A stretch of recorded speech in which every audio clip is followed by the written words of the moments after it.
Më lejoni të them që jam vërtet shumë i kënaqur që jam këtu dhe që kam nderin dhe mundësinë që të jem me ju për herë të parë në këtë grup të shquar udhëheqësh të nderuar të Europës.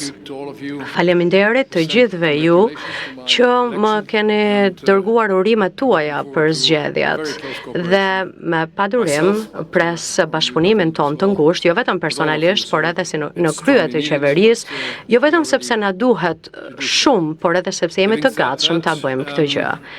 Dhe tashmë me këto fjalë më lejoni që të fokusohem tek 2 apo 3 çështje në veçanti.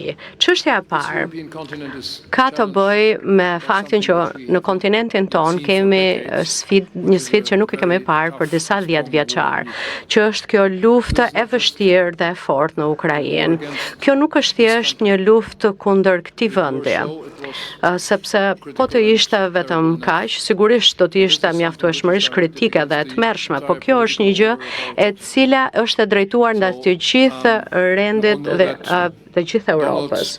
Ju e dini që Donaldi, Kerry, Emanueli dhe unë vajtëm në Kiev për të takuar me presidentin Zelenski të shtunën. Dhe e bëm këtë jo vetëm ne si individ në emrin ton, por unë shpresoj fort që këtë e kemi bërë edhe në emrin tuaj, të gjithëve ju, për të treguar angazhimin ton të fort dhe vendosmërinë ton për krahjen, për vendin tuaj, por edhe për këtë rend politik. Ne jemi të vendosur, të katërt, dhe të gjithë ju, që ne duhet të vazhdojmë të japim mbështetje të fort nga aspekti politik, ekonomik, financiar, ushtarak Ukrainës, këtij vendi që gjendet në këtë vështirësi të tmerrshme. Dhe përpjekjet tona kanë treguar një sukses shumë të vogël diplomatik. Fakti që ata sot po takohen për herë të parë pas 3 vitesh e gjysmë është ndoshta një sinjal shumë i vogël, por gjithsesi i fortë. Duhet të bëjmë akoma më shumë për këtë me përpjekjet tona diplomatike, por edhe duhet të jemi shumë të qartë për mbështetjen tonë ushtarake për Ukrainën. Nuk duhet të ketë pikë dyshimi që ne jemi tërësisht të angazhuar dhe të gatshëm të japim mbështetjen tonë të plotë.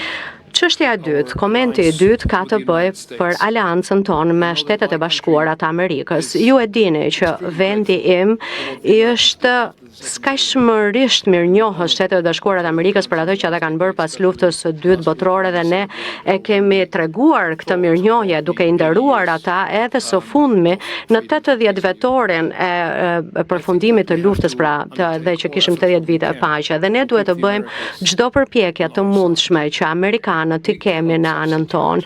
Nuk mund të zëvendësojmë kurrësi amerikanët dhe ato që ata bëjnë për ne në Europë, në kontinentin ton, për paqen ton, për lirinë ton.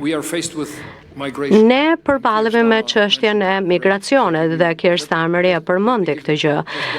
Më lejoni që të bëj vetëm një koment nga ana jonë.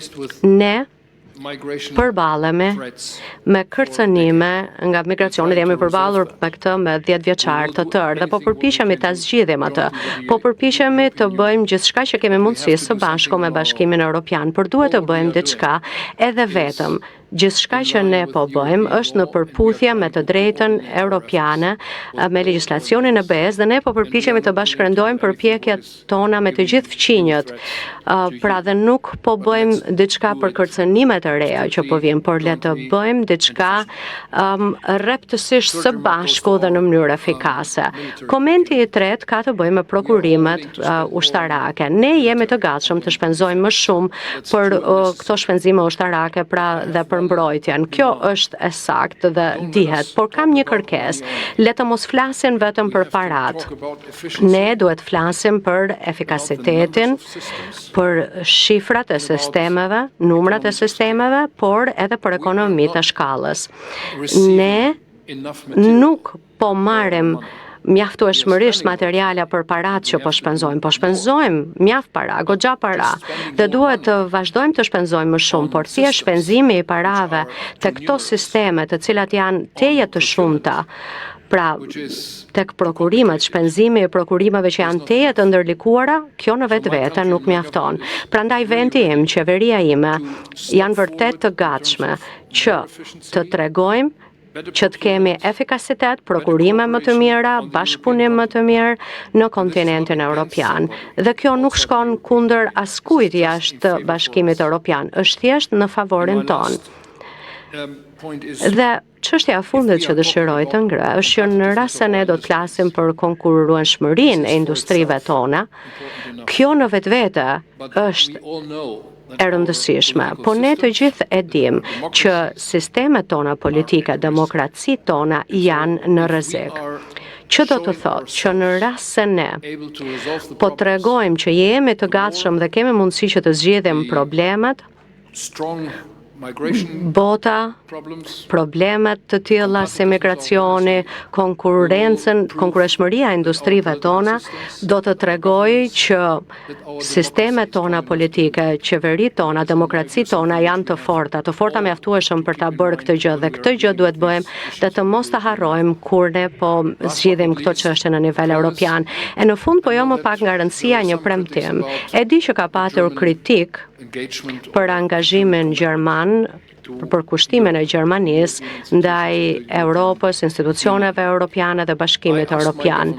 Unë i kam kërkuar qeverisë time që të jetë sa më shumë që të jetë e mundur e pranishme në nivel evropian, në Këshillin e Ministrave, si edhe në institucionet të tjera të BE-s, qoftë edhe në institucione evropiane si kjo që na ka mbledhur sot këtu, për të treguar që Gjermania është tërësisht e angazhuar për atë që është domosdoshme në Europë tashmë dhe që ne jemi të gatshëm të gjejmë një qasje të re për angazhimin tonë evropian. Dhe kjo jo sepse ne thjesht e duam shumë Europën, sepse ne të gjithë e dim që mund të jemi të suksesshëm vetëm në rast se jemi dhe vazhdojmë të jemi bashkë, që faleminderit edhe një herë për mikpritjen tuaj të ngrohtë dhe me shumë kërshëri dhe padurim pres që ne të vazhdojmë bashkëpunimin tonë të ardhmen. Faleminderit që më keni mikpritur në grupin tuaj.